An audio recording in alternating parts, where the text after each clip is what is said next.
इस चित्र में हिंदी में भगवती तुलसी की कथा शीर्षक से एक धार्मिक कथा है। इसमें शिव के क्रोध से उत्पन्न जलंधर की उत्पत्ति और अंततः वृंदा तुलसी से उनके विवाह की कहानी का वर्णन है, जो हिंदू पौराणिक कथाओं से ली गई है। 1. जलंधर की उत्पत्ति। शिव ने एक तपस्वी के रूप में प्रकट होकर इंद्र और बृहस्पति की परीक्षा ली। जब इंद्र क्रोधित हुए और उन्होंने अपना शस्त्र उठाया, तो शिव का क्रोध एक उग्र बालक जलंधर के रूप में समुद्र में उत्पन्न हुआ। 2. विवाह। जलंधर बड़ा हुआ और उसने एक धर्मपरायण महिला वृंदा से विवाह किया। 3. देवताओं के साथ संघर्ष। अहंकार से प्रेरित होकर जलंधर ने तीनों लोकों पर विजय प्राप्त की और देवताओं को चुनौती दी, जिससे एक बड़ा संघर्ष हुआ। और 4. केंद्रीय विषय। कहानी पवित्रता और भक्ति की शक्ति पर केंद्रित है, क्योंकि जलंधर तब तक अजेय रहता है जब तक उसकी पत्नी वृंदा वफादार रहती है। अनुवाद। देवी तुलसी की कहानी। एक बार देवराज इंद्र देवगुरु बृहस्पति के साथ भगवान शिव के दर्शन करने कैलाश गए। महादेव उन दोनों की परीक्षा लेना चाहते थे, इसलिए उन्होंने अवधूत तपस्वी का वेश धारण किया। उनके शरीर पर कोई वस्त्र नहीं थे। उनका शरीर धधकती आग की तरह जल रहा था और वे अत्यंत भयंकर दिख रहे थे। अवधूत उन दोनों के रास्ते में खड़ा हो गया। इंद्र एक अजनबी को अपने रास्ते में खड़ा देखकर आश्चर्यचकित रह गए।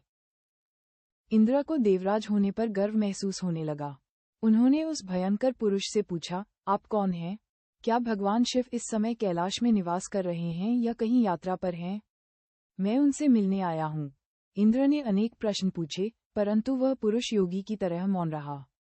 इंद्र को लगा मानो एक साधारण प्राणी उनका अपमान कर रहा हो। देवराज होने का अहंकार उनके मन में जागृत हुआ और क्रोध में परिवर्तित हो गया।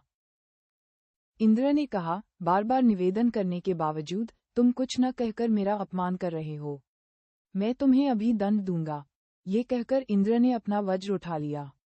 भगवान शिव ने उसी क्षण वज्र को स्थिर कर दिया। इंद्र का हाथ अकड़ गया। भगवान अवधूत क्रोध से लाल हो गए।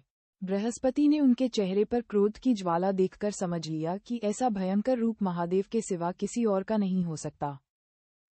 बृहस्पति ने शिव स्तुति का गायन शुरू किया। उन्होंने इंद्र को महादेव के चरणों में लिटाया और कहा, भगवान इंद्र आपके चरणों में हैं, वे आपकी शरण में हैं। आपके माथे से निकलती अग्नि उन्हें जलाने के लिए उठ रही है। हमारी रक्षा कीजिए, जिन्होंने शरण ली है।